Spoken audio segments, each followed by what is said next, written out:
just harder in general to do business from a money standpoint in general, let alone the competition. So yeah, Betfred closing up shop, will be gone by tomorrow. We'll see if any sportsbook fills this void. It'll mean that there's a license up for grabs in Pennsylvania, which is one of the biggest states for sports betting and is home to a lot of other operators. At this point, we're getting to a time when no one's rushing into the market. Newswire, only on SportsGrid. It was already pretty solid up top, but you had the bottom that's that much better with Ryan O'Hearn and Lariano. Like, we now have a well-rounded lineup on top of a great pitching staff. Michael King is expected to start making his rehab starts. So you have him plus Pivetta plus Dylan Cease. Darvish is back. You have the frontline pitching, the depth in the lineup, and now a great bullpen. You have it all. I really like it. Like I do. Like sometimes I get caught up in the Padres of what they can be. Pro Baseball Today, only on SportsGrid. Every time he's there, he just finds a way, and he's going to break through. Look at Cameron Young. Cameron Young was one of those guys, too. Remember Cameron Young? Second in the Open Championship. Fourth, plays great in majors. Almost won the Canadian Open again. I seen this guy play live. I'm like, how does this guy not have a win? And then last week, Kev, you saw what he did. He put his foot on your throat, wrestling style. He didn't just win. He murdered the competition last week. Game time decisions, only on SportsGrid. This is the moment every fan waits for. The countdown's over. The road to kickoff has begun.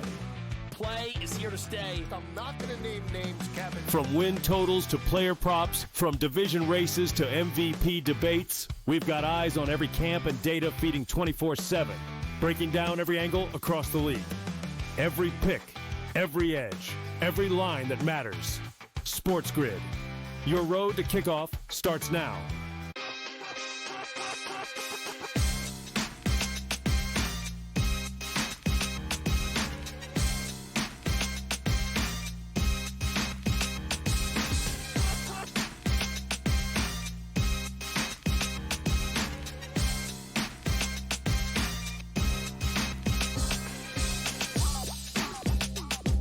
Game time decisions with you here on SportsGrid on a Friday night. I'm Kevin Walsh. We've got 90 minutes to go through a delightful preseason slate here as we continue the Week 1 action and a packed Major League Baseball board. We will stop over to the W as well, where we have 3 games that could be worth getting in the mix with here. We have Shedeur Sanders night, which I still think is one of the biggest things we will see all preseason. The last time we saw Shedeur Sanders, he was at Colorado. We thought maybe he would be a top 5 pick. And the next time we see Shedeur Sanders, it is post incredible, unimaginable fall to the 5th round, where he is now starting the preseason game because the 3 guys in front of him on the depth chart are not able or willing to go in this spot. We will get to those games in their entirety. I will tell you this, the Hall of Fame game, I loved, I was excited, I was firing away. I was wrong. Yesterday, I loved, I was excited, I was firing away. I was right. That was nice. Really good day. Today, I don't love the slate as much, but I'm in the mix. Just some quick preseason notes. It has been all dogs so far in the preseason. That blown lead by Seattle last night stopped it being a perfect 4-0 straight up record for underdogs. And you'll notice it's been scoring aplenty in the preseason. I know a lot of people are betting the preseason passing touchdown market. I thought it was important to note, if teams are getting there, they seem to be getting there in droves. Perhaps the plus money at 2+ could be worth it if you want to get into the mix. And we will get into all 3 of those preseason games shortly. I want to start with the baseball board, and I want to start with my best bet and our guy Chris's best bet, with his checking in at a Carlos Correa 2+ hit run RBI at -115. And I got to tell you, I saw that and I went, because it was just a reminder of what I've done. I'm a Yankee fan. I'm the most unbiased fan in the history of sports media. So I'm on the Astros to win the American League, and at some point I might bet them to win the World Series. And that Correa pick, it's sharp. I don't care who the pitcher is. It's all about the moment. And it's the Yankees needing some wins up against this Astros team. And Correa will probably step to that plate with a smile a mile wide. And he'll probably get the job done for Chris. For myself, this one came in a little bit later. When I initially had scanned the Major League Baseball board, there was a spot I liked. But I didn't know if I was going to get the number that I fully wanted on a total. Well, it popped, and I am running to the window on under 8 Brewers Mets. This was 7.5 at even money earlier today. I was tempted, but now that we get to the 8, it is a best bet for me. This is from the DRS School of Baseball total betting here. I'm not worried about this game being under 8 runs. I'm worrying about this game not getting 9 runs, and I don't see 9 runs here at all. Brandon Woodruff has been fantastic so far for the Milwaukee Brewers, and there's just really no reason to think he won't be here again against a struggling Mets lineup. You see it in the booking where the hot Brewers are better than minus 150 to win this game. But the Mets throw Kodai Senga, who I understand has struggled in his 3 most recent outings, allowing 3 or more earned runs in all 3 of them. I think Kodai Senga will be great. I almost said perfect, which is wild. I think it's going to be great for the Mets tonight. I really like this spot here. I think you've got double ace, quite frankly, on the mound. Senga has the highest upside of this entire Mets rotation, and I think he starts to turn these wheels a little bit here up against the Milwaukee Brewers. I love the under 8 tonight. It's my favorite spot on this baseball board, though not the only spot that I'm going to be involved with here on the baseball board. I am not betting your 640 Pirates-Reds game.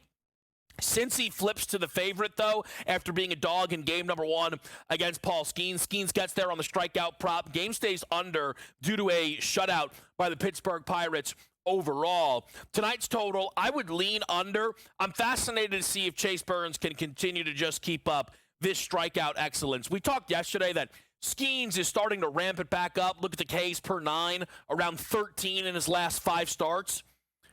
So far, the K per 9 for Chase Burns is a 14.9.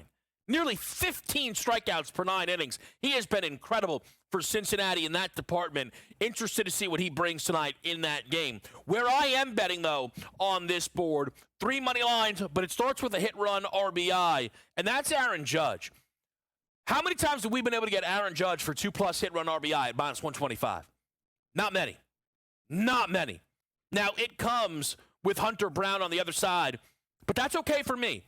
Judge this year has been violent against righties. He bats .345 against the right-handers compared to .316 against lefties, and Hunter Brown, albeit not very vulnerable, but more vulnerable to right-handed hitters so far this season. I'll take my chances that Aaron Judge could get back into the home run column tonight if you want to go for a bigger ticket item. If you want to use your no sweat on that, which I know is over on DK, I have no problem if you want to play it that way. I used mine on PCA. It made me feel a little bit better about backing PCA, who I feel like has been a loser again and again and again for me at the window in the more recent outings with Pete Crow Armstrong. I think he could hit a home run tonight. I think it's a pretty good Chicago Cubs spot against the Cardinals. Did not play that money line. The 3 that I did play, I'm playing White Sox Guardians. Give me the plus money on Savali and Chicago. Aaron Savali asked for a trade, so they sent him to Milwaukee. Aaron Savali asked for a trade so he could be a starter, and he ended up going from the best team currently in baseball to the Brewers to the White Sox. But he's starting to make it work. 3 consecutive starts where he does not have an earned run, and I'm not saying Savali is going to be that great here tonight, but I think he's the better pitcher than Tanner Bybee, quite frankly. So getting plus 122 on a home dog for me with the better starter, I think the White Sox are the right side. I think we're getting a really good number here on Joe Ryan at home against Seth Lugo. Look, I like Seth Lugo, but Joe Ryan is a much better pitcher, and I think Ryan's going to continue to get better and better and better as he settles back in post-deadline, worrying what's his status, what's his standing going to be. He had a pitch at Coors, had great stuff in that game. A little bit shaky in the 2 more recent outings. I think it's a great one for Joe Ryan at home against the Kansas City Royals. I think that minus 134 is not too expensive. And then lastly, I really like the Mariners at minus 126. The Seattle Mariners, it feels like they're about to get on a run. They handled business against the White Sox. The starting pitching was very good in that series against the White Sox. And I think Luis Castillo is in a spot to be really good. I do. Rasmussen is strong. He's solid. But I think I edge it spot-wise tonight. Bounce back, sell high. I edge it to Seattle's Luis Castillo. And this Mariners lineup, it's pop. There's a lot more there. You can just tell on a consistent basis, whether it's the usual suspect of Cal Raleigh, the new additions of Eugenio Suarez or Josh Naylor.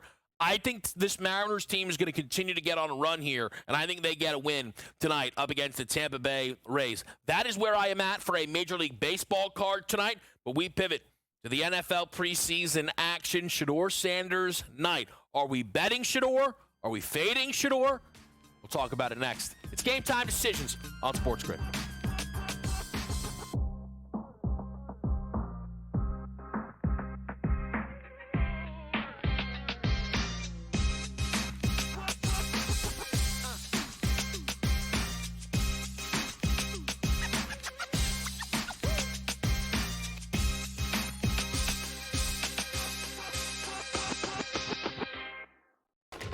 Enter into the magical world of McLuck.com, where even the smallest of spins can win real cash prizes. Adventure into over 1,000 of the best Vegas-style slot games. So what are you waiting for? Unlock your free welcome offer today. Join the fun where winners play and players win.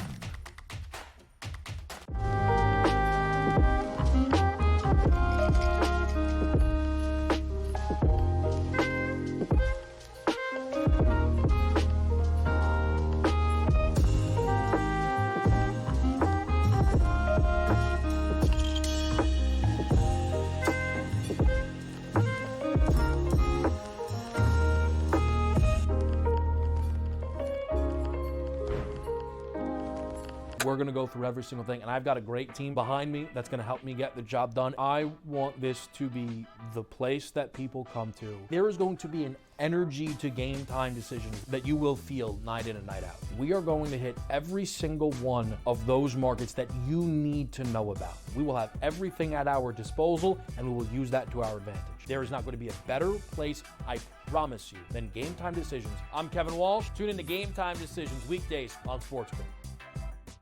This is the moment every fan waits for. The countdown's over. The road to kickoff has begun. Play is here to stay. I'm not going to name names, Kevin. From win totals to player props, from division races to MVP debates, we've got eyes on every camp and data feeding 24/7, breaking down every angle across the league. Every pick, every edge, every line that matters. SportsGrid. Your road to kickoff starts now.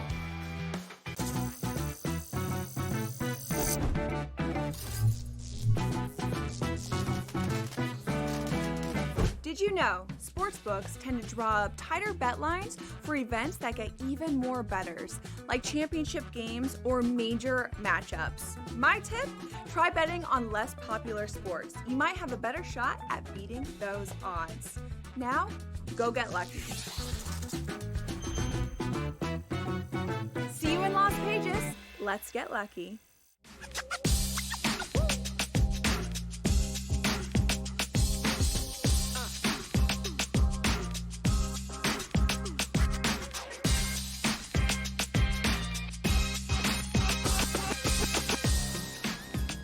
All right, baseball board is off and running. We're back with you here on Game Time Decisions. We've got 3 games tonight in the NFL preseason slate to follow, and the most important is Panthers-Browns. The thing with preseason football is we can debate importance of things like Joe Burrow's performance last night. Joe Burrow was mostly perfect in that football game. If he and Chase did stay out there, that game ends up with like 1 million points in it, right?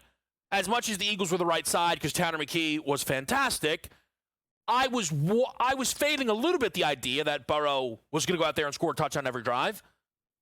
I mean, he just spammed Chase a ton in that game, and they dominated.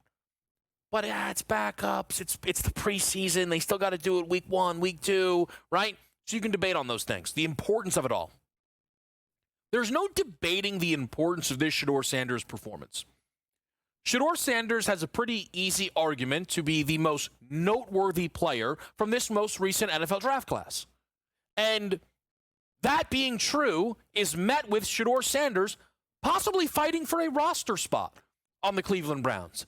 It's unlikely it plays out that way. Many believe that this Browns team will move on from either Flacco or Pickett, clearing the way for their ideal starter, probably Joe Flacco, and the 2 rookies in Shedeur and Gabriel. But even if it plays out that way, Shedeur Sanders does not just have his eye on being QB3 on this depth chart. Shedeur Sanders, at minimum, has his eye on beating out Dillon Gabriel, who many people wouldn't have even thought had a chance to beat out Shedeur Sanders, being Dillon Gabriel, if not for the Browns drafting Gabriel multiple rounds earlier than Shedeur Sanders. You see the odds to be the week 1 starter. And ultimately, I don't think it's going to be anyone other than Joe Flacco unless he were traded. I've thought that for months, though. I never saw it going any other way. But I can't be the only one who finds the gap between Gabriel and Sanders to be nonsensical. Shedeur's playing tonight. Gabriel is not playing because of an injury. I understand that. That doesn't help his cause, though. Dillon Gabriel does not have that much of a leg up where those numbers sit to be that much closer to a Flacco than a Shedeur Sanders would be in the pricing. I don't even think Kenny Pickett really should be that far out in front of Shedeur. Because if it's not going to be Flacco, then at that point, who cares? It's such a fascinating football game. Now, when you get to this game, the reason for the Carolina -6 is not the books fading Sanders' ability entering this one. It's the Panthers being at home, playing starters. Bryce Young is going to be in this game. Ted McMillan is going to be in this game. Xavier Legette's going to be in this game. And the Panthers can absolutely bring it early. I think that's on the board. I don't know how much Andy Dalton we see. Dalton is expected to play some in this game. I think since the starters are going, why not for their backup at Andy Dalton? I still think Jack Plummer ends up playing most of this game. And I'm absolutely fine fading Jack Plummer. Because every Jack Plummer snap, the Panthers are at a deficit. Because Shedeur Sanders is better than Jack Plummer. And Tyler Huntley is absolutely better than Plummer. I think some of the Huntley stuff is being sold as a negative because he just joined this team and is starting because they're not running Flacco out there and Pickett and Gabriel seemingly are not healthy enough. But Huntley has been in the room before with Kevin Stefanski. It's also the preseason. You can run it vanilla and bank on talent, and I like Huntley's talent, at least at this point in time, more than I like Jack Plummer's. I took the 6.5 with the Cleveland Browns. Looking around right now in the market as we get closer, there seems to be a little bit of buy on this Cleveland side. I saw 5.5 out there. There's a flat 6 in the market as well. I'm on the Browns plus the points tonight in this very, again, noteworthy game in the first week of NFL preseason action. Game number 2, it's the Detroit Lions laying 3.5 at the Atlanta Falcons. And the Lions probably left many as scorned preseason Hall of Fame game bettors. Lions were a 1.5-point favorite. They fumbled the opening kickoff. They were down 7-0 and never looked back, or I guess never looked forward. They got destroyed. The final score of this game was 34-7. It was a rout for the Chargers. Give me the Lions again as somebody who was burned by them in the Hall of Fame game. I'm going to lay the 3.5 on the road. The Atlanta Falcons are not going to play starters, so that not only means no Michael Penix, it means no Kirk Cousins. Easton Stick and Emory Jones for a full 60 minutes? Come on. I understand I put a little too much faith into Detroit's combination last week of Hendon Hooker and Kyle Allen. I still will take the combination of Hendon Hooker and Kyle Allen and a Detroit team that frankly was embarrassed in that Hall of Fame game to step up here and roll the Atlanta Falcons on the road. Last one I had early tweeted out to the people just in case the number had moved too much. It has since returned, but at one point we saw the Patriots today at -7. Looks to be more 6.5s back out there, and that's the number I played New England at, where we mentioned the current preseason statistics where it's dog, right? The other way, though, that we could frame this, if we remove the Hall of Fame game yesterday, is home teams went 3-0. The New England Patriots are playing starters. So you have a New England Patriots team going up against the Commanders, who, again, not only not playing starters, so no Jaden Daniels, Marcus Mariota not healthy, so it's QB3, QB4 for the 60 minutes of this game, and Josh Johnson and Sam Hartman, up against the Patriots team that will be playing starters. And not only Drake May, but when they flip it over to Josh Dobbs, I'm old enough to remember Josh Dobbs 2 seasons ago looking like God's gift to the quarterback position for multiple football teams. I think the Patriots have a big edge here. New coach in Mike Vrabel at home is going to want to open this thing up. It's Tom Brady's statue day. The Pats fans will be out in droves. I think the Pats roll the Washington Commanders here in this game. I think the Lions make a statement against Atlanta. And I think Shador and the Cleveland Browns hang around and cover the number here against the Carolina Panthers. Give me the Browns plus the 6.5. Give me the Lions laying 3.5. And I'll lay the 6.5 points with the New England Patriots at 7:30. We got preseason action around the corner. It's Game Time Decisions on SportsGrid.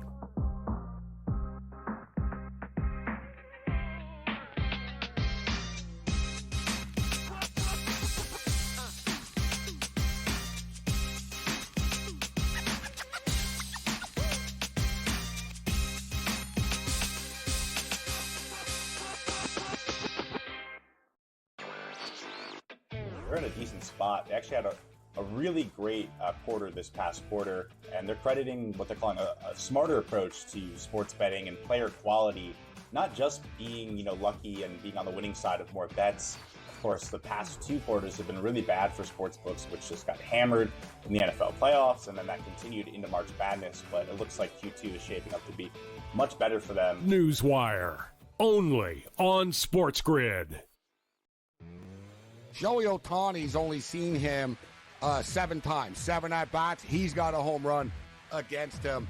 I've been pretty good at jumping in and out with Ohtani. I don't take him to hit a home run every day.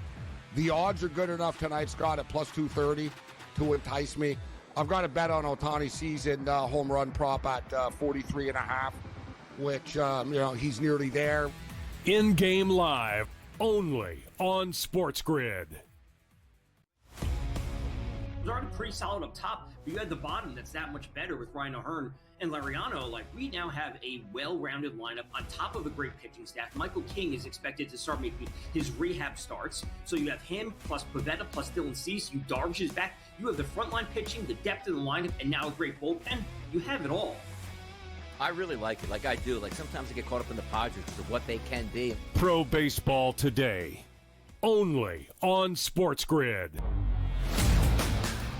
We don't care where you were drafted. You outperform somebody, you're going to be on that football field. Now, again, there are extenuating circumstances where you drafted quarterback number 3 overall. Yeah, they're going to try him out for the next 3 to 4 years, even if he's not as good as anybody on that roster. But from Shador's perspective, that's probably the case. Tyler Huntley, Shador Sanders, Dylan Gabriel, Joe Flacco, Kenny Pickett, Deshaun Watson. There's a lot of names on that list, not a lot of good names on that list, so he can earn a job on this football team. The Early Line, only on SportsGrid.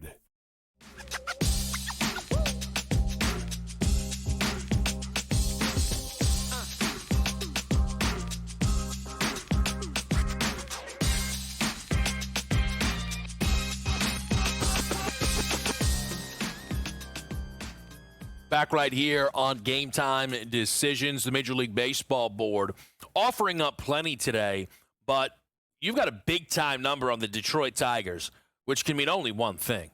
Tariq Skubal is on the mound. The minus 295, I think earlier in the day, maybe even minus 300, is down a little bit at the most recent glance of minus 275, but there's nothing cheap about the Tariq Skubal numbers there. The expectations are for him to pitch deep into this football game, strike out a ton of batters, and strengthen his lead in the AL Cy Young race which right now is still being positioned as a two-man race with Skubal at -700 and Garrett Crochet at +480. Nathan Eovaldi is having a heck of a season.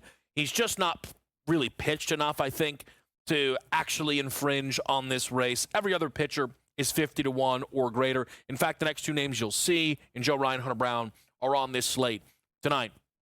The Skubal number at -700 isn't what's eye-popping. It's Garrett Crochet's +480. The books clearly are respecting Crochet enough. It's just going to be hard to catch Skubal with the dominance and now seemingly the uptick in strikeout ability. He has just been on a dominant run. And we talk, all of a sudden it's a K per 9 show. Last year's Cy Young effort, a 10.7 strikeouts per 9 inning. It's at 11.6 this year. He has been brilliant this season. And when you get a Skubal day, you try and find ways. How can you bet him? Because nobody's going to realistically be, I don't think many at least, are, -275. Oh, here's, 275 to go out there and win, $100. You could maybe lay the run line. You could play Skubal to record a win. And if you were going to do that, you'd probably then look for another leg. You'd probably then call a buddy, say, hey, it's Summer Friday, and the summer's full of friendship. Let's put a parlay together. And you know what? I think that's a great idea. So Chris likes Skubal to record a win, and he paired it with the Browns +6. And he hit my line and said, what can we get involved with here? And I said, you know what? Those are pretty straightforward, pretty acceptable pieces of action. What if I get you Herbito Hernandez for 2+ hit run RBI of the Miami Marlins tonight? I mean, why not? And then I think, there's some good vibes in Detroit. So let's get that Lions team to throw a passing touchdown. +881 is the listed price, all depending on where you're shopping around, of course. But it's a little Summer Friday here, a little Friendship Friday, if anybody would like on Game Time decisions. I'm here on a Friday. We might as well make the most of it. Just to let everybody know, Pirates-Reds is underway, closing in on a potential nerfy. The best bets will be getting underway with the Major League Baseball piece of it coming from Chris of Yankees-Astros. 7:05 start in that one. I'm on Aaron Judge for his hit run RBI in that game as well. Orioles-A's is a game where the O's have actually now flipped to favorites. The A's were booked as favorites earlier in the day. I understand that line movement, undoubtedly. You also have Braves-Marlins not far away. We've, of course, already mentioned the Tigers-Angels game. I want to mention something quickly, though, because, again, it's a Summer Friday, it's a Friendship Friday, it's a Freaky Friday, it's all these things. But lately in the office a little bit, it's kind of a Fantasy Friday. And we've got Tom Vecchio right around the corner. And Tom Vecchio, obviously, is rooted deep within the fantasy community, and he has a lot of knowledge of it. And myself and Chris, we said, you know what? What if we step on Tom's turf a little bit? What if we make some claims and we see what Tom has to say about that? So that's what we're going to do. We're not going to unveil it yet. After the break, we're going to let people know. I have a claim, and I feel good about it. And people are going to say some things, and they should know better. But we're going to get to it. And then Chris has one that's it pulls at my heartstrings a little bit. So we'll get there. Just a reminder, because these games are starting very soon, the preseason card for me tonight. Betting all 3 games. I like these games. I don't love these games. I like these games. Give me the Browns +6.5, as I think Shedeur Sanders and Tyler Huntley will have an upper hand as this game goes on. Give me the Lions laying 3.5. I think they're better all game against Atlanta. And I like the Patriots to absolutely roll the Washington Commanders. We're going to lay 6.5 at home on Tom Brady Statue Day, because I think the Patriots are the right side in that one. We take a break. We come on back. Tom Vecchio on a Fantasy Friday. It's Game Time Decisions.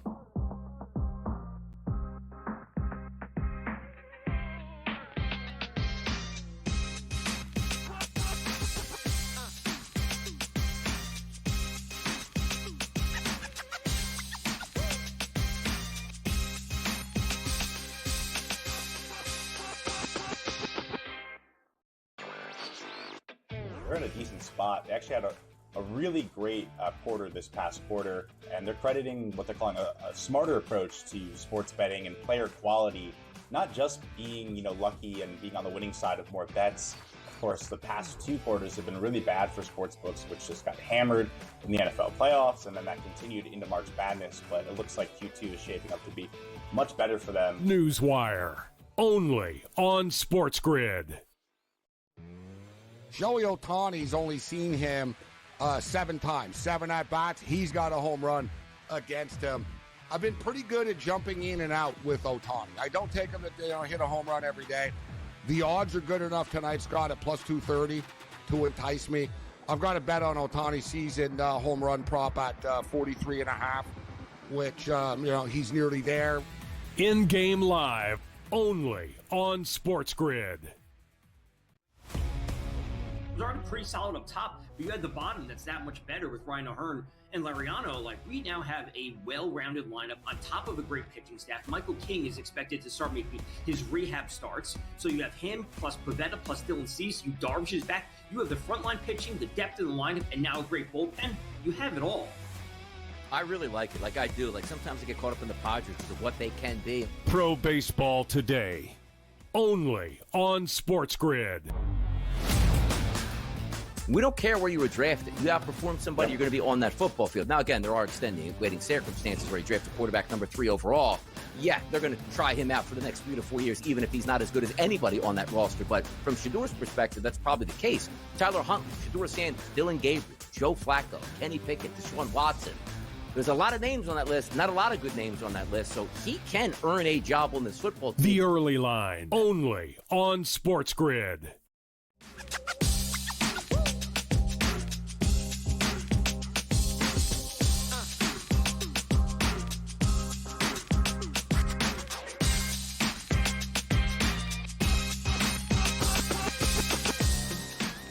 Game time decisions. It's a Friday night on SportsGrid. Kevin Walsh with you here.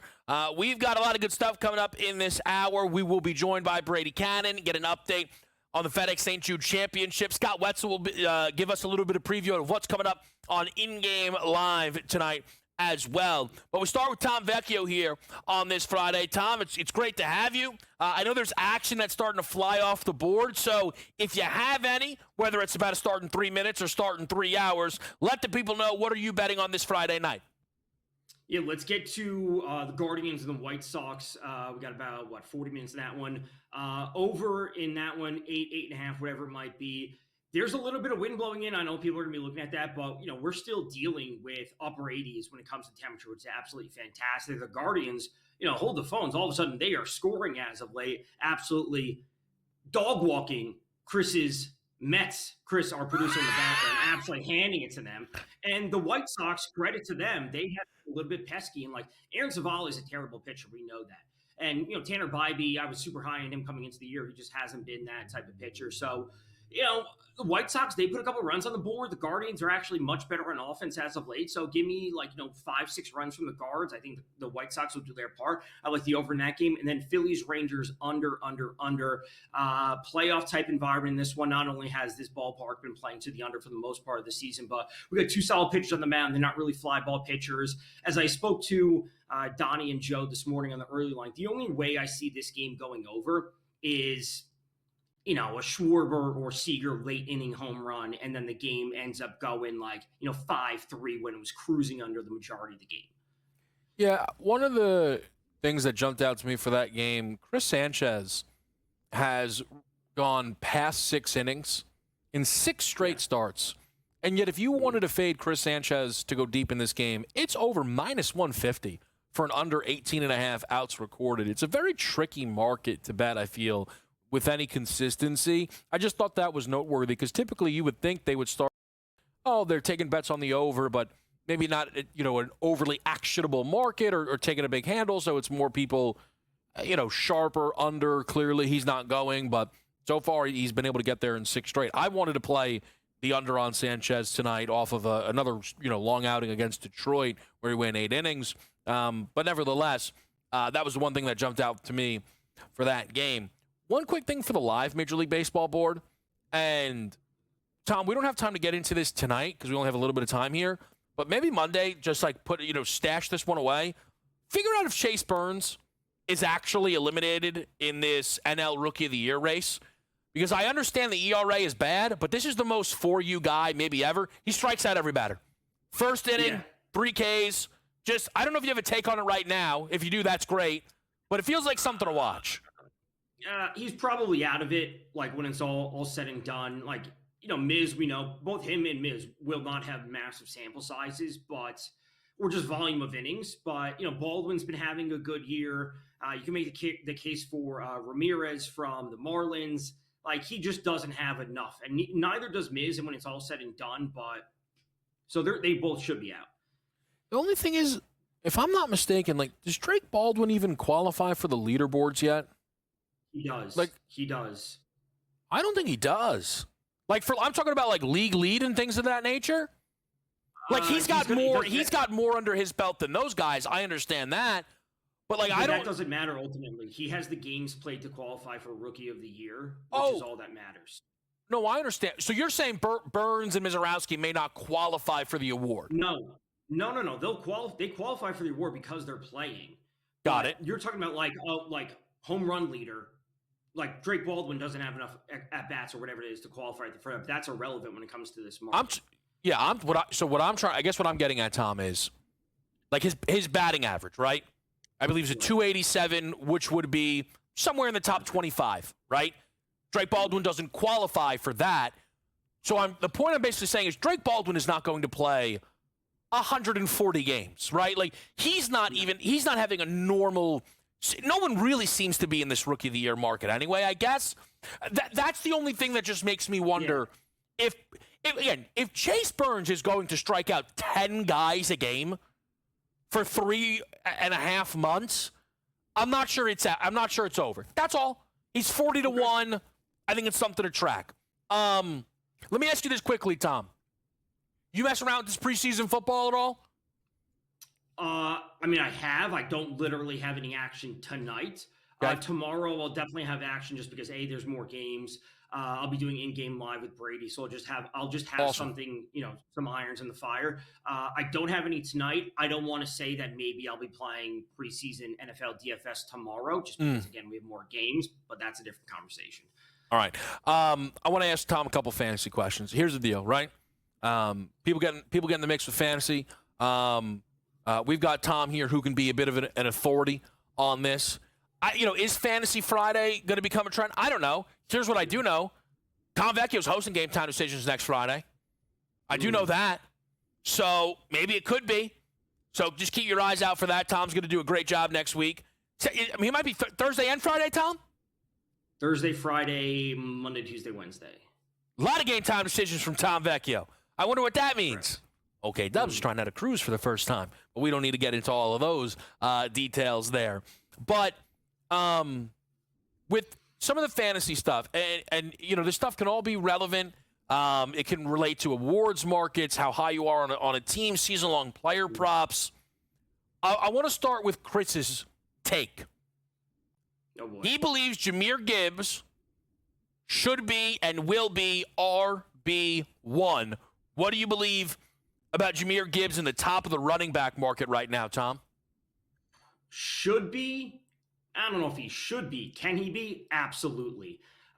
Especially when we're talking about like a PPR format where his usage, efficiency, explosiveness in the passing game is literally unmatched. Like, it's not matched by Saquon. It's not matched by, obviously, Derrick Henry's not going to have that type of volume in the passing game. There's going to be no running back for the large part that can touch what he does in both the rushing and the passing game. So to see 2,500 some odd yards combined and 15 plus total touchdowns is not a shock, and he is absolutely in the conversation to be at worst the top 5 running back.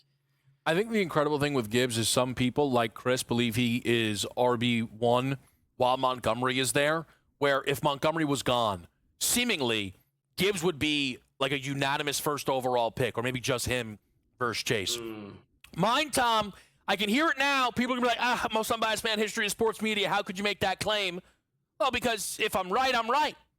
I think Jalen Hurts is going to end up QB1 in fantasy this year. Everybody's saying the Eagles are going to be worse, so he's going to have to throw more. Perfect.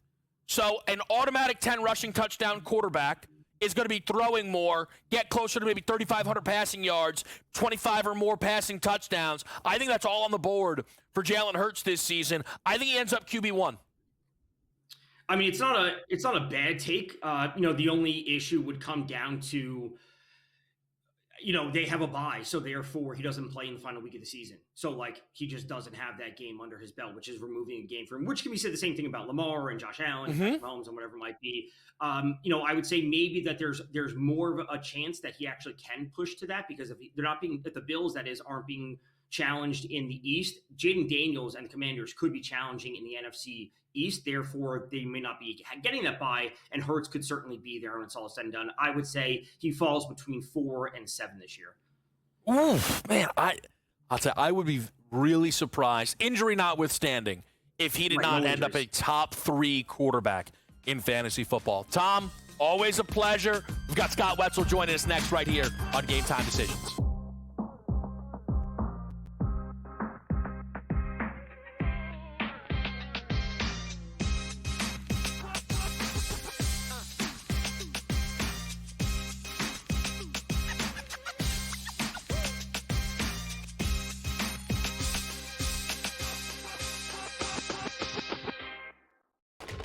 Enter into the magical world of McLuck.com, where even the smallest of spins can win real cash prizes.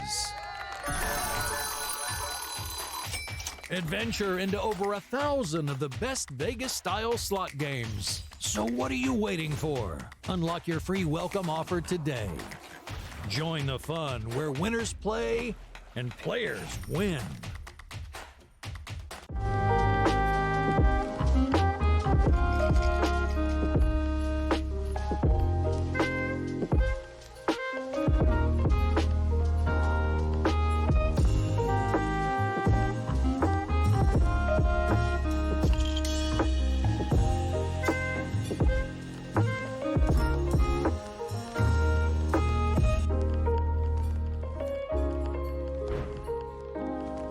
We're going to go through every single thing, and I've got a great team behind me that's going to help me get the job done. I want this to be the place that people come to. There is going to be an energy to Game Time decisions that you will feel night in and night out. We are going to hit every single one of those markets that you need to know about. We will have everything at our disposal, and we will use that to our advantage. There is not going to be a better place, I promise you, than Game Time Decisions. I'm Kevin Walsh. Tune in to Game Time Decisions weekdays on SportsGrid. This is the moment every fan waits for. The countdown's over. The road to kickoff has begun. Play is here to stay. I'm not going to name names, Kevin. From win totals to player props, from division races to MVP debates, we've got eyes on every camp and data feeding 24/7, breaking down every angle across the league. Every pick, every edge, every line that matters. SportsGrid. Your road to kickoff starts now.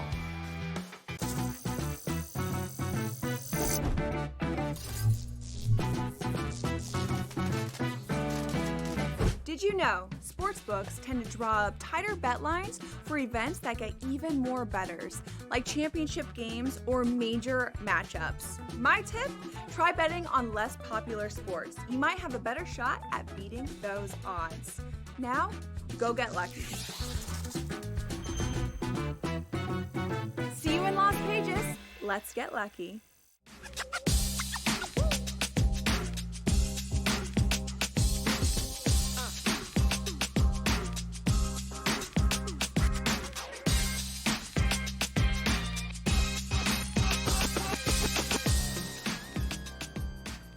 Game Time Decisions here on a Friday night. And in about 45 minutes, it'll be time for In-Game Live, which is hosted, of course, by Scott Wetzel. So Scott drops by here on a Friday. Scott, always a pleasure to talk to you. I want to just start with this. For the show tonight, how much coverage will you be giving the Shedeur Sanders preseason game? Because I feel like this is pretty important when we just think to how that whole draft situation played out, and now he's going to be starting for the lion's share of this game. Yeah, I'm going to be doing a lot. I know my partner. He'll be doing CFL football for 2 hours. But That's true. I'll try and squeeze in a little NFL stuff, right? Aside from all that other goofiness. But listen, I don't know why, but I'm rooting for him. I don't, everything you read is a pompous ass. He was this, he was that, his attitude, privilege, all the things we know. But there's just something about it. I'm rooting for the kid. I felt bad for him being, not drafted like he wasn't. Like, not forget about first round, second round, falling all the way out of the third day. I hope he does well. I like the over in the game. I will say that. He's going to be good enough to account for points for Cleveland, and is going to be bad enough that he's going to account for points for Carolina. Whether it's a pick six or a turnover, easy points for Carolina. So I do like the over in the game. And by the way, 4-0 over, 4-0 against the spread underdogs. 4 preseason games, right? Counting the Hall of Fame game. I haven't had a favorite cover. Dogs are 3-0-1 with the tie last night with Las Vegas and Seattle. 3-0-1 straight up, 4-0 against the spread and 4-0 over. So I think we're going to get some points in some of these games, and I will be curious to see how well he plays. And I think he'll do okay, Kev. I really do. I don't think he'll be a complete bust. Sounds like he's going to play at least a half. Who knows who's playing after that? So he's going to get several opportunities to perform. Is the starting job on the line? Can he actually win the starting job over Flacco? I don't know about that, but he's got to worry about securing a spot in the roster first before we talk about actually getting the starting job for week number 1. The one thing I would say, though, Scott, and it sounds like maybe you would agree, I think he's got a way better chance to start week 1 than Dylan Gabriel. That kid has no chance to be their starter in week number 1, yet the books are posting him at 14-1 and Shedeur at 35. I think Shedeur's got a way better chance. Yeah. My pecking order, Kev, believe it or not, I know a lot of people don't count on Kenny Pickett, but, I think it'll be Pickett, to tell you the truth. You look at their schedule, the first 4 weeks, man, it is just a landmine of just great teams. I mean, you're not going to put a rookie in that spot. I don't think so. I really don't. So you could say go with Flacco, okay, but I don't think they necessarily want Flacco to be successful, right? They don't want to. How long is Joe Flacco going to be there? They didn't want him after he was successful with Cleveland, let alone now. I mean, they want someone else to win the starting job. And so for that, considering their schedule, I think it will be Pickett, even though most people think Pickett's the odd man out. So let me ask you a little bit about the WNBA. Both you and Gabe do a great job betting and covering that sport tonight. I think it's a pretty good slate of WNBA action. You can let me know what you're on. I think the most important game, though, is Seattle and Vegas, where all of a sudden – this Vegas team, a win here tonight, 3 over 500. Years past for Vegas, that's not an accomplishment. For this group, that would be, starting to get this back in the right direction. I'm wondering if you're on that game. I am, and I like Vegas. I'm laying only a point, basically pick them at home. You know what? Don't argue with it, right? I mean, 2 mediocre teams or 2 teams that similar records, let's put it that way. But I got one team, Seattle, that's lost 3 in a row, and they're finding ways to lose. I actually like betting against those teams, Kevin. A lot of times people say, all right, so they lost 3 in a row by a combined 10 points, right? They're due. I'd rather, bet on the team that lost by 20 points 3 times out, because then it does some soul searching and they're in a bounce back spot. Whereas you lose by, 3 and 4 points, you're finding ways to lose it. I don't like betting on those teams. Give me Las Vegas. They're 4-1 their last 5, 7-3 their last 10. They're at home.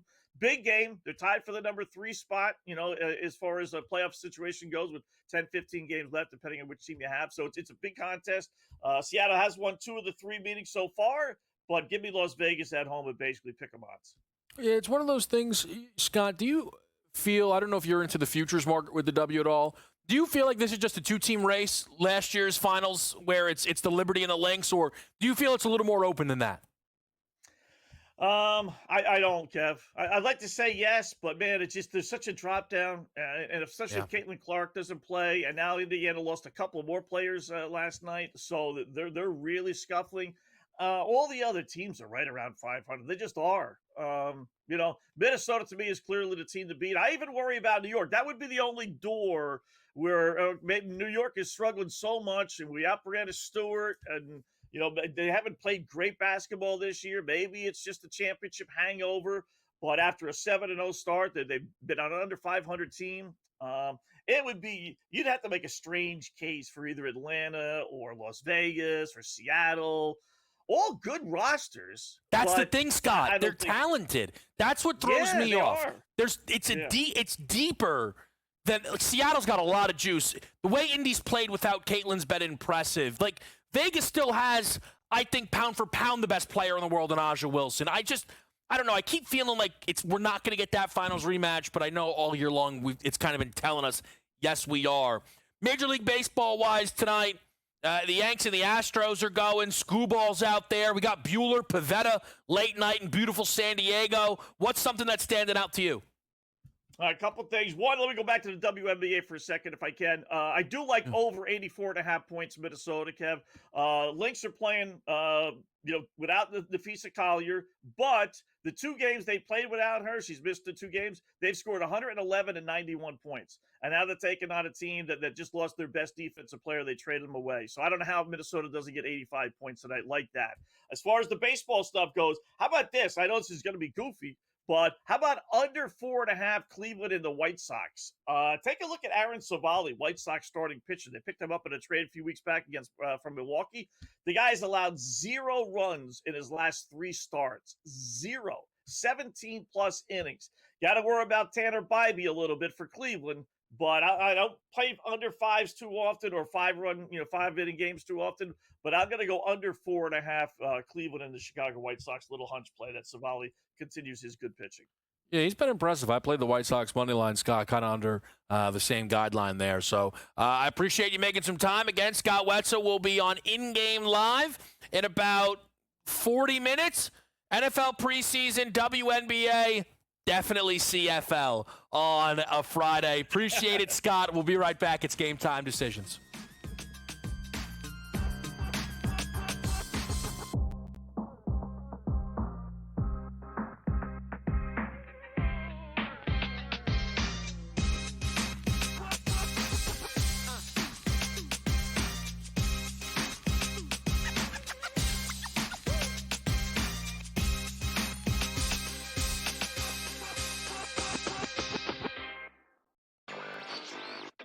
They're in a decent spot. They actually had a really great quarter this past quarter, and they're crediting what they're calling a smarter approach to sports betting and player quality, not just being lucky and being on the winning side of more bets. Of course, the past 2 quarters have been really bad for sports books, which just got hammered in the NFL playoffs, and then that continued into March Madness, but it looks like Q2 is shaping up to be much better for them. Newswire, only on SportsGrid. Joey Ohtani's only seen him 7 times, 7 at-bats. He's got a home run against him. I've been pretty good at jumping in and out with Ohtani. I don't take him to hit a home run every day. The odds are good enough tonight, Scott, at plus 230 to entice me. I've got a bet on Ohtani's season home run prop at 43.5, which, he's nearly there. In-Game Live, only on SportsGrid. It was already pretty solid up top, but you had the bottom that's that much better with Ryan O'Hearn and Lariano. Like, we now have a well-rounded lineup on top of a great pitching staff. Michael King is expected to start making his rehab starts. So you have him plus Pivetta plus Dylan Cease. You Darvish is back. You have the frontline pitching, the depth of the lineup, and now a great bullpen. You have it all. I really like it. Like I do. Like sometimes I get caught up in the Padres because of what they can be. Pro Baseball Today, only on SportsGrid. We don't care where you were drafted. You outperform somebody, you're going to be on that football field. Now, again, there are extenuating circumstances where you draft a quarterback number 3 overall. Yeah, they're going to try him out for the next 3 to 4 years, even if he's not as good as anybody on that roster. But from Shadur's perspective, that's probably the case. Tyler Huntley, Shadur Sanders, Dylan Gabriel, Joe Flacco, Kenny Pickett, Deshaun Watson. There's a lot of names on that list, not a lot of good names on that list, so he can earn a job on this football team. The Early Line, only on SportsGrid.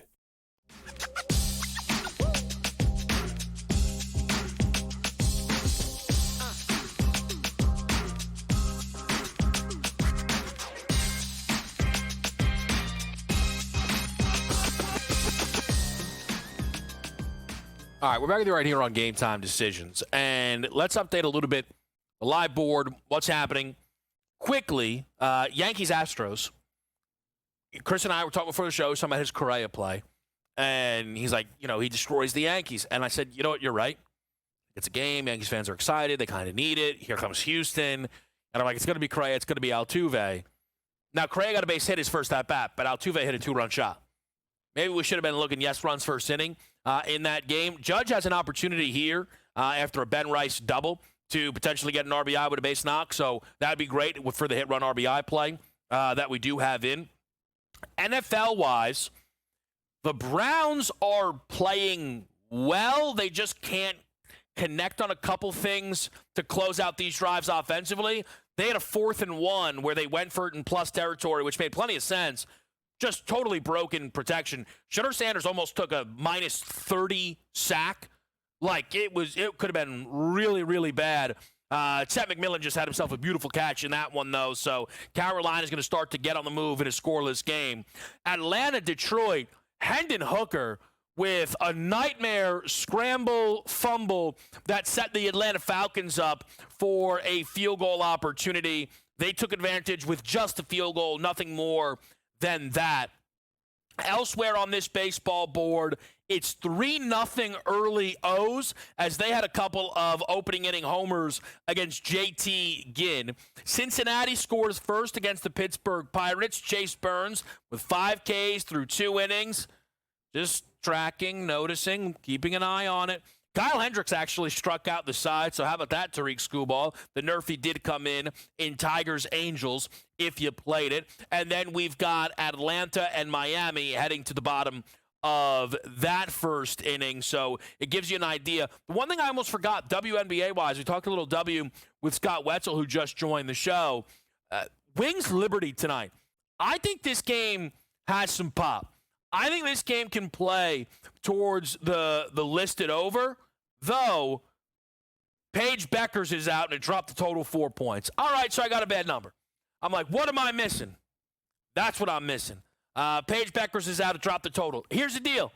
How could I back this play? I didn't think Paige was going to miss the game. Books didn't think Paige was going to miss the game. Paige misses the game.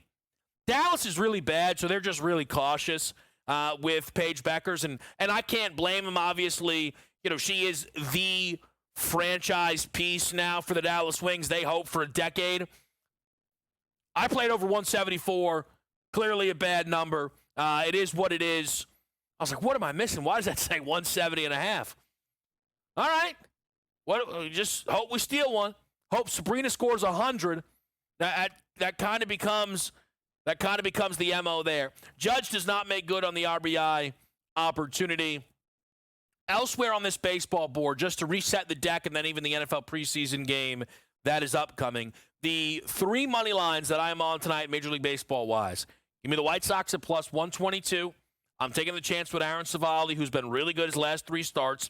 Give me the Twins minus 134. I'll back Joe Ryan at home against the Kansas City Royals team, who I'm willing to fade. I don't think they're all that great. And give me the Mariners late night. I really like this spot for them at home against Louis Castillo going up against Rasmussen and the Tampa Bay Rays. The best bet tonight is still going to be this under in Brewers-Mets. 8 under Woodruff Senga. I think both pitch really, really well in this game. I let someone know about that play. They're like, uh-oh, you're in trouble. Mets lineup due for a breakout. Might score 9. They're like, I'll be generous, 6-0 Mets. We'll see. We'll see. The thing is I find myself, I'm really backing Kodai Senga in this market almost more than Woodruff, so there's a part of me that feels a little unnerved by that whole situation, but I'm on that under in Brewers-Mets. And then coming up in just a little bit, 7:30, Pats, Commanders, a little preseason football. Give me New England laying the 6.5. Think about yesterday's prices where we had some starters playing on the road. These teams are laying a touchdown. New England is at home today playing starters against a football team that does not have QB1 or QB2. Jaden Daniels and the starters not playing. No Marcus Mariota, though. Second quarterback on that depth chart. He's injured. So I think this is a good opportunity to back a favorite. We talked about it. Yesterday was a dog day in the preseason, but it was also a home team day. All the teams that covered were at home. We'll see if that holds up once again here on today's slate. We'll keep our eyes on all of this. Up next, though, we got Rob Donaldson in the mix here to help us out with the remaining portions of this Major League Baseball board. So keep it right here. It's Game Time Decisions. We're live on SportsGrid.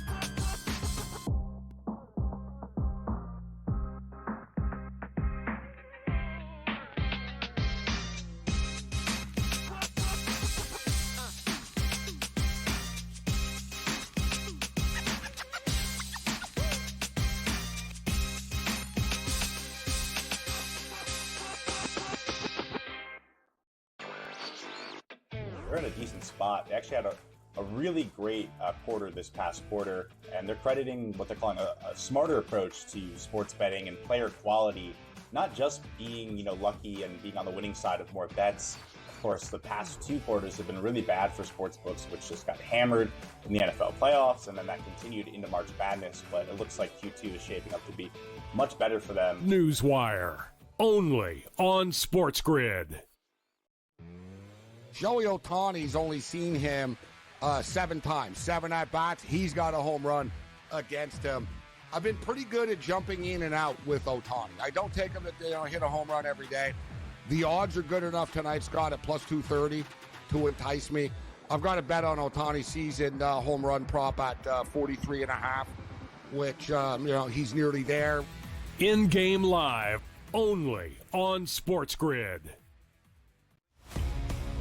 They're already pretty solid up top, but you had the bottom that's that much better with Ryan O'Hearn and Lariano. Like, we now have a well-rounded lineup on top of a great pitching staff. Michael King is expected to start making his rehab starts. So you have him plus Pivetta plus Dylan Cease. You Darvish is back. You have the frontline pitching, the depth of the lineup, and now a great bullpen. You have it all. I really like it. Like I do. Like sometimes I get caught up in the Padres because of what they can be. Pro Baseball Today, only on SportsGrid. We don't care where you were drafted. You outperform somebody, you're going to be on that football field. Now, again, there are extenuating circumstances where you draft a quarterback number 3 overall. Yeah, they're going to try him out for the next 3 to 4 years, even if he's not as good as anybody on that roster. But from Shadur's perspective, that's probably the case. Tyler Huntley, Shadur Sanders, Dylan Gabriel, Joe Flacco, Kenny Pickett, Deshaun Watson. There's a lot of names on that list, not a lot of good names on that list, so he can earn a job on this football team. The Early Line, only on SportsGrid.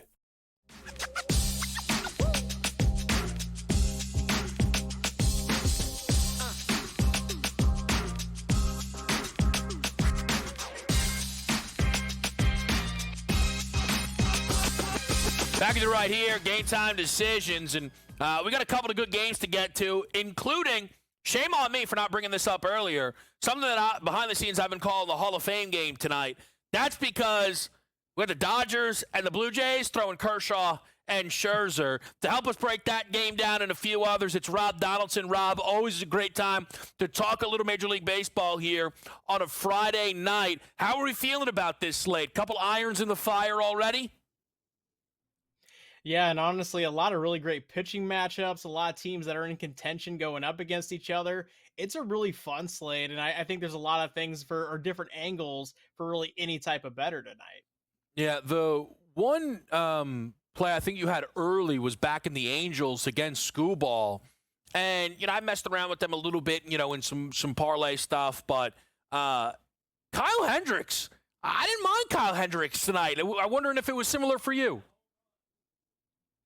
Yeah, and honestly, when you get a dangled sort of 1.5 run line cushion through the first 5 innings, it's a rarity to have that at a good price. But I guess when you are the Angels going up against a guy like a Tariq Skubal, it can, happen like that. And that was the case tonight.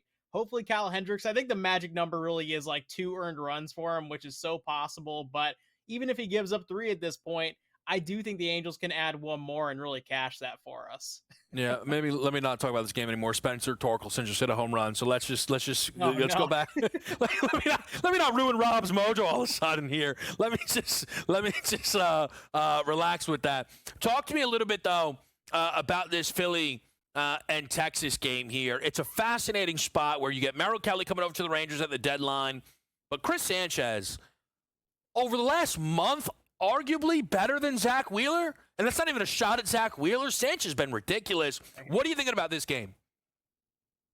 I mean, there's a reason that the Phillies gave Christopher Sanchez the all-star bonus without him actually even making the all-star game. Like, they said, you know what, dude, we recognize what you're doing, the value you bring to this team, and you're no longer just the guy that goes out there and gives us 6 or 7 innings of 3 or 4 earned ball. Like, you are a legit top-of-the-end rotation type of guy. And guess what? Merrill Kelly, who's had that similar billing over his career as just being the guy who goes out there and gives his team a chance to win, he's been lights out too. And both of these guys kind of are commanding a lower number than I think 7.5 in this game. And that's the over-under. Give me the under. I think that's a no-brainer in my opinion. Yeah, I was wondering if I could kind of fade the Chris Sanchez outs recorded, but I'm not paying minus 150 for Sanchez to only go 6 when he's obviously going at least 6, and he's gone more than 6 in 6 straight games. I was very bothered. They almost made me just fade myself and play the over 18.5 outs because I was bothered by the price. I ultimately backed away. That Hall of Fame game, I think it's actually awesome, quite frankly, that we have Dodgers Blue Jays here. Like, I wish some TV partners could move some things around and get this one, on a, top network or whatever it might be, because Kershaw, Scherzer, pretty safe to say, Rob, we're not going to see this again. I guess unless it's the World Series. But also, I don't know if Clayton Kershaw would even start a World Series game for the Dodgers, all in all. What do you think here with Clayton and Mad Max going at it? And to your point, it's such a fantastic game just from the name standpoint, but also, these guys are actually in form, pitching well right now, surprisingly, and I don't know if that's going to be the case, even just a month from now, let alone the next year. And so I get it. The 2 lineups in this game are obviously very, very good, but when you have an under of 9, and that's just kind of reflecting purely based on the lineups, not the pitching names on the bump, I do think that's disrespectful, and I actually think that there's a really good chance for the under to cash here tonight. Yeah, it's going to be really interesting there's an element to me that wonders if they fire one another up. Like, I don't know if I'm making this more in my head necessarily, Rob, but I know you don't think so, where they look at one another. I mean, these are 2 first ballot, 98% Hall of Famers.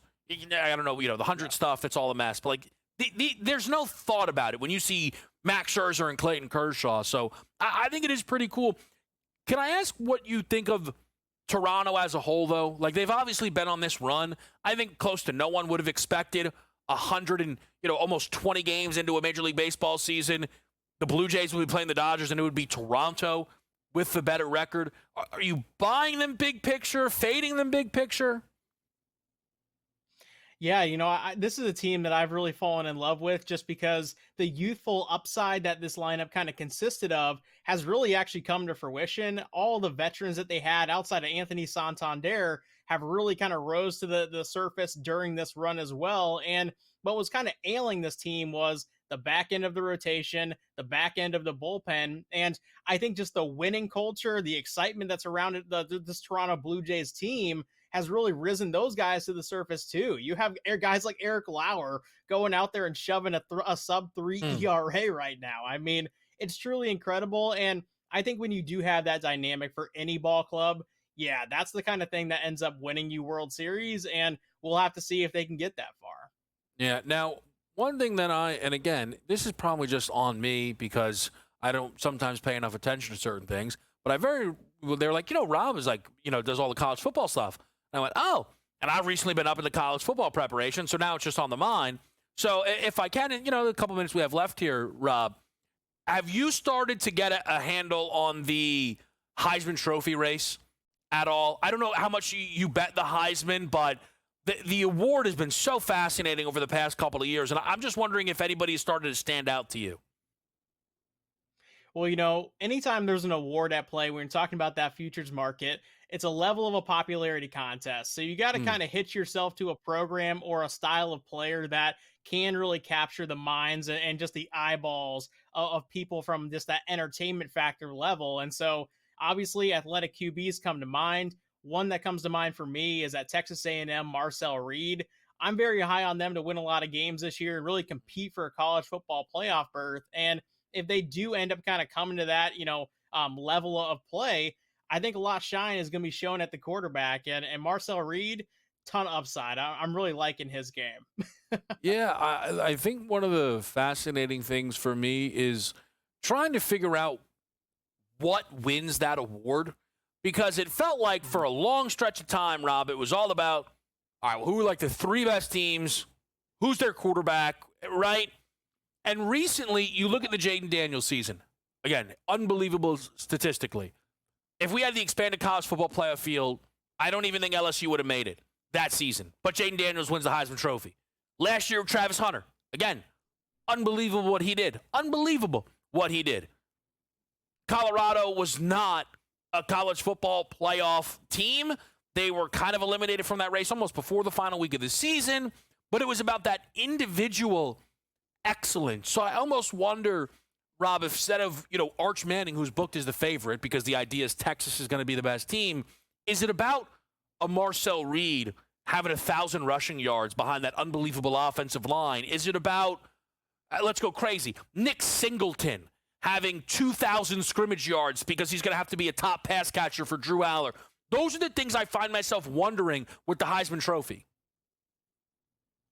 Yeah, and honestly, I think it kind of comes down to, again, just kind of winning in multiple areas, having a dynamic, fun style of play. Obviously, Travis Hunter had the two-way ability going for him, but that was kind of one of the more up-in-the-air Heisman Trophy races that we've ever seen in quite some time. And, with Jay Daniels, there was a lot of the deep ball passing. There was a lot of that maneuverability. And obviously, LSU was a big brand in the SEC that garnered that respect. I think you have to kind of find something. And in terms of just kind of across the board, is there that shining light guy who does the athleticism, who does the passing, who does something really, really unique? Maybe it's Jeremiah Smith is the one that comes to mind, but Arch Manning, great passer, but we've seen his type before. I kind of want to take shots outside of that sort of type of player. Yeah, I feel similarly right now. It'll be interesting, as we get a little bit closer to that college football season. Rob, we appreciate it as always. Best of luck on the card tonight. Yeah, thank you, and best of luck to you, man. All right, great stuff there from Rob. Up next, the FedEx St. Jude Championship, where the favorite is plus 115, and it is not Scotty Scheffler. That's next.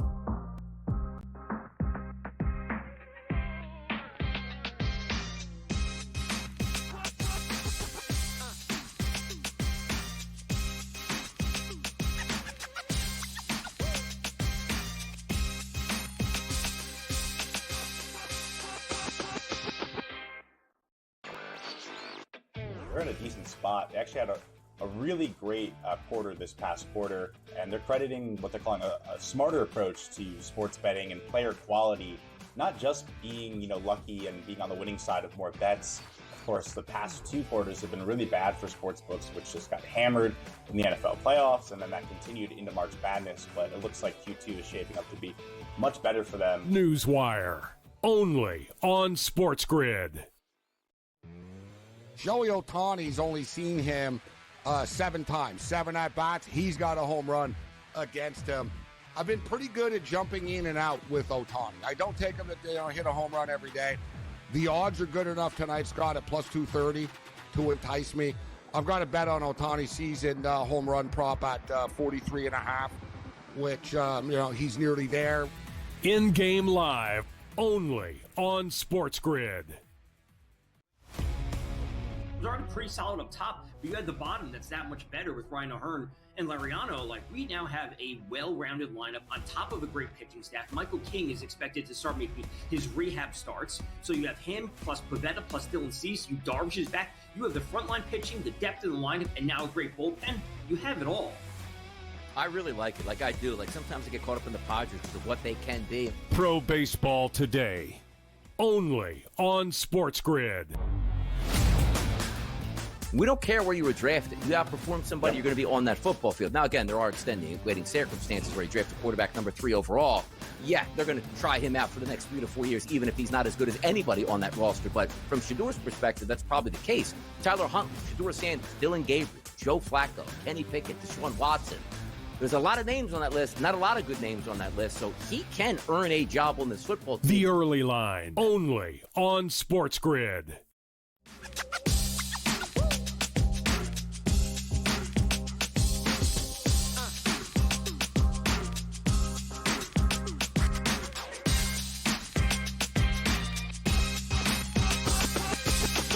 All right, game time decisions. We're back with you here on SportsGrid. Quickly, Carolina up 7-0. Bryce Young looked really good scrambling, threw himself a touchdown pass to Jalen Coker. 7-0 New England.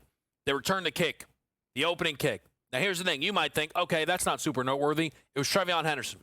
And all I'm saying is, since we've been having fun with the fantasy stuff here on a Friday, Trevion Henderson, by the time you get to your fantasy football drafts, is going to be ridiculously high. Half the league may not even know who the kid is out of Ohio State, but my goodness, does he have juice. There's a lot of other stuff for us to follow, but since I'm here on a Friday, I get the opportunity to talk to Brady Cannon once again to figure out what's going on in the golf world, which is a treat. Brady, it is great to see you, sir.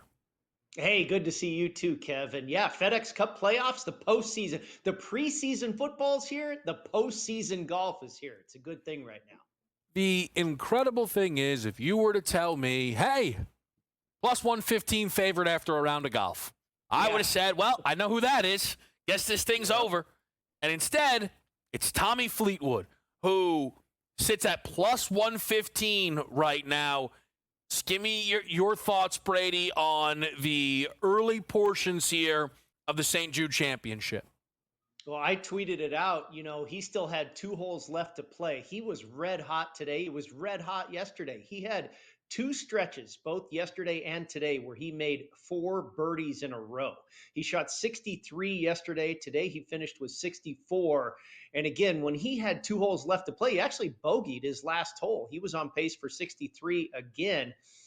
He got to minus 110 with 38 holes of golf left to play. He was minus 110 to win this golf tournament. A guy that has won multiple times all over the world, but has never won on U.S. soil and has never won on the PGA Tour. And it was just, 6 weeks ago or so, the Travelers Championship right after the U.S. Open. We saw him blow it. He should have won that golf tournament, and Keegan Bradley clipped him there at the end. Now, he's had some hard luck as well, but he's been awful close. He is absolutely one of the best players in the world, but I think it's very tough to go to the window, especially at that price, with a guy that has this history. And I think everybody roots for him, Kevin. He's one of the nicest guys you would feel like, just watching him on TV and the way he talks and his attitude. He's such a likable guy, but boy, he has a tough time getting across the finish line. So, you talk about Scheffler. I might feel better about betting him at plus 450. And then you got Colin Morikawa at 9-1. He looks pretty attractive too, but that guy's had trouble closing the door for a couple years now. So it's an interesting leaderboard for sure. Yeah, we had Cam on Wednesday who's on Tommy Fleetwood. And I was telling him, Brady, how I feel like I'm plugged in enough.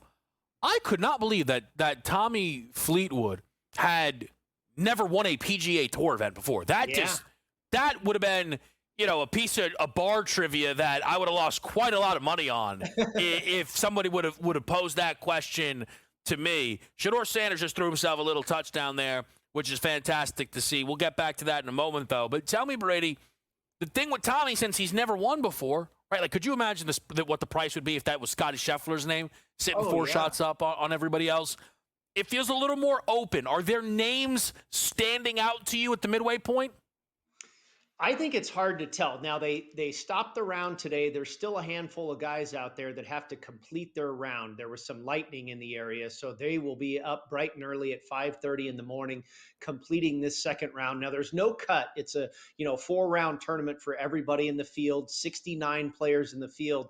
And this is not the John Deere Classic. This is the playoffs. This is the top 70 players in the FedEx Cup points on the PGA Tour. So Tommy's not going to just run away with this. You've got Scotty Scheffler breathing down his neck. You've got Colin Morikawa, Justin Rose. If you look at what those guys at the top are doing, though, Fleetwood is number 1 in this field with his irons, number 1 in strokes gained approach, number 1 in greens in regulation, and he's 10th in strokes gained putting. He's playing brilliantly. Morikawa, 4th off the tee, 5th on approach, number 1 in scrambling, and the putter's been so-so, if not a little bit below average, 39th in strokes gained putting. Scheffler, 3rd off the tee, 12th on approach, 2nd in greens and regulation, and 17th putting. Those guys are all really solid. I go down the board a little bit further. One of the guys I'm on, Maverick McNeely, a little bit shaky off the tee, a little bit shaky with the irons, hanging on with a hot putter. I don't like that formula. Kind of similar with Justin Rose. I don't like that. A guy that's even a little bit further down the board, it's 60-1, is another guy I'm on pre-tournament, right about that same price, that's going along pretty darn well, and that's J.J. Spaun. He currently ranks 6th in this field for strokes gained tee to green, and he's 36th for putting. He's just about dead average for putting. If the putter heats up at all for Spaun, he could really make some noise. And let's remember, we've got 36 holes of golf left. Fleetwood, Morikawa, and Scheffler all look like their games are the steadiest right now. and then Spawn further down the board. But I'm telling you, I think it's hard to pass up, even though that price at plus 450 on Scheffler is probably a little bit shorter than it should be. I think it's hard to pass him up even 6 shots off the pace. Yeah, it's so, again, it's a nice number, but it's just so tough to ever feel like you're getting a great Scotty number, I feel like. I actually truly believe, Brady, I tell people this, I actually think my favorite Scotty betting strategy that I've heard is when you bet him, call it minus 450 on a weekend. Yeah. We're like, well, he's obviously just going to win this tournament. Like that, right? Be like plus 450 on a guy 6 back when Morikawa is 4 back and is 9-1. It feels so hard to get to for me occasionally. But do you want to bet Tommy Fleetwood at basically even money? It's that one's hard to get to too. I hear the one guy who stood out to me a little bit was Cam Young. If he could close the remainder of that round out, sitting 60-1. I didn't know if you had any quick thoughts on Cam. He's playing very, very well. Obviously comes off of his first win. That would be interesting, right? A guy that has been a runner-up 7 times gets his first win on the PGA Tour, and then Tommy Fleetwood follows that up. The only thing going wrong with Cam Young right now is his putter. So he's kind of like J.J. Spawn. If his putter heats up, which it was scorching hot last week when he won, then he's going to be a factor as well. All right, well, we'll keep our eye on it. Brady, great to check in on a Friday. I think we might make this a bit of a habit here on Game Time Decisions. We'll be back and close this thing out after the break. Yep.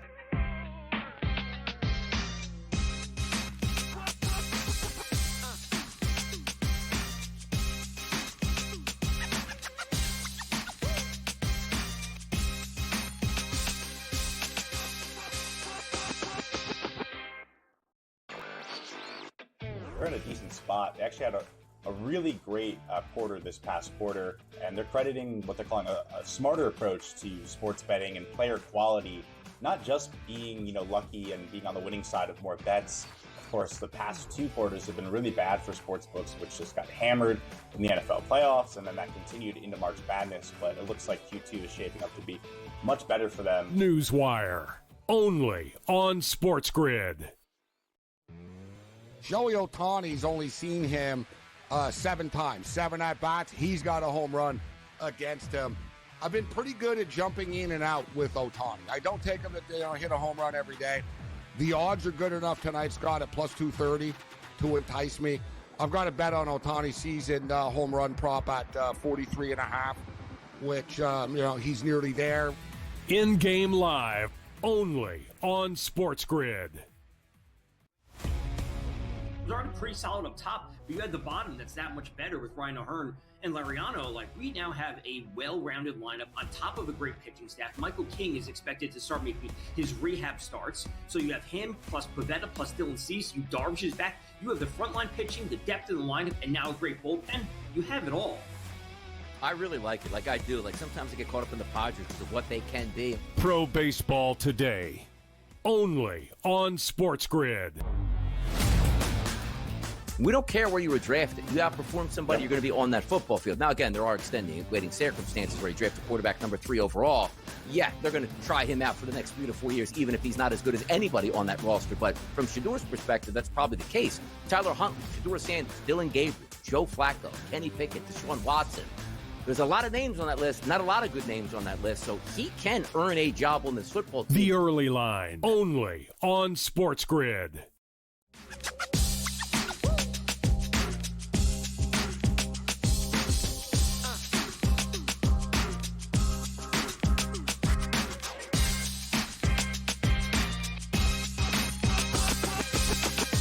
All right, back at the right here on SportsGrid. The live board right now. Pats are looking to go in for more. If they can make that 14-0, that would be fantastic. Trevion Henderson, by the way, he's lightning quick. His first run went for 18 yards. I mean, it's absolutely incredible. Cleveland tied it up, 7-7. Shador Sanders, nice pass, tight window, gets his first touchdown. He's not been great in this game. I don't think around him it's been great either. All right, it's not like, Shador's out there with the best players on this team. There's no Jerry Jeudy or anything like that. But It's 7-7. They capitalized on a punt fumble that put them in scoring territory. That's what they need to do, catching points, which is good. You have a driving Detroit. It's a 4th and 3 at Atlanta's 20. Actually, considering we're laying 3.5, Dan Campbell, be aggressive, go for it. The touchdown is what we're looking for anyway. So I am fine with that. As far as your Major League Baseball board goes, 2-0 Houston still, as the Yankees are struggling to get really anything going here in this game. But I think you get almost maybe the top of the order coming up towards that bottom of the third. So we'll keep our eyes on that. Detroit did take that lead off of L.A. It's 3-1 now, so Scooball's in a good position to record a win. It's 1-1, Pittsburgh, Cincinnati. Chase Burns is up to 8 strikeouts through 4 innings. I'm telling you this now. I'm on PCA for a home run today using the little DK no sweat. If he does not homer, it's going on Chase Burns to win NL Rookie of the Year. Don't care. This stuff, the strikeout stuff is too much. That race to me is too open to not take a look. I know the ERA is bad. If he's going to be 15 Ks per 9, I want a piece of it. That's all. So that's going to be something I'm looking at. Miami went first against Atlanta off an Edwards single, so they're up in that game right now, but that wasn't earthy. Cleveland all over Savali early. He has got to work out of a bases-loaded, 2-out situation here, though, to keep the White Sox with a little bit of faith before that game hits the bottom of the first. What else remains on tonight's card? Brewers, Mets, under the 8. I really like this spot. I think Kodai Senga is going to be great for the Mets in this game, and I have no reason to believe Brandon Woodruff won't continue to be really strong for the Milwaukee Brewers. Give me the under 8. Cardinals, Cubs, mentioned the PCA home run. I think it's a good Cubby spot. Moneyline parlay, if you'd like, I'm interested. Padres, Red Sox. I'm curious about the Walker Buehler strikeouts tonight. You're getting plus money for 4. He had none in his most recent game. I know San Diego doesn't strike out a ton, but it could be a somewhat bounce-back spot there a little bit for Buehler. Guardians. That's 5-0 Cleveland. That's a Drake May rushing touchdown. You know, Fantasy Friday, Drake May can wiggle. New England is rocking the Commanders. Love to see that. We love to see that. D-backs, Rockies. I think Colorado's a little live in this game after they just lost by roughly $1 billion in 3 straight games to Toronto. I think Colorado's a little live, maybe catching a couple of runs if you would like. On Seattle with Luis Castillo at -126. I think the Mariners get the job done against the Rays. I think the Mariners are going to go on a little bit of a run here. They're going to keep challenging the Astros at the top of this division. You guys know I'm high on Houston, but Seattle's not going to make it easy for them. Hall of Fame game. Kershaw, Scherzer. Can't wait for this one. Late night. I think there's runs, but I didn't think the total was going to be as high as it is. I understand Rob Don playing that under the 9, but I think it's a weird spot because I could see these guys being a little vulnerable here. All in all in L.A., Toronto.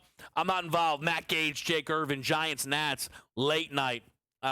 Gage is going to get the ball first for San Francisco in that game. Quick update on the W for you before we get ourselves out of here. Early, it's the Liberty all over Dallas. 28-15 at the end of that first quarter. Sabrina Ionescu's got 6, 4, and 3. Maybe she works her way towards a triple-double. Washington was able to jump on the Lynx, caught him slipping, had a double-digit lead early in this one. It's already down to 2, though, so it's going to be hard for them to hold on to this the entire way. Late night, a good one between Vegas and Seattle. The winner goes to 17-14, and that could very well be the Vegas Aces as the Seattle Storm are in a bit of a free fall all of a sudden, which is not what I was anticipating. A lot of juice here this week on a full 5-1 Game Time decisions. Appreciate everybody who checks in with us behind the scenes, helps us get the job done. We flip this thing over to In-Game Live next.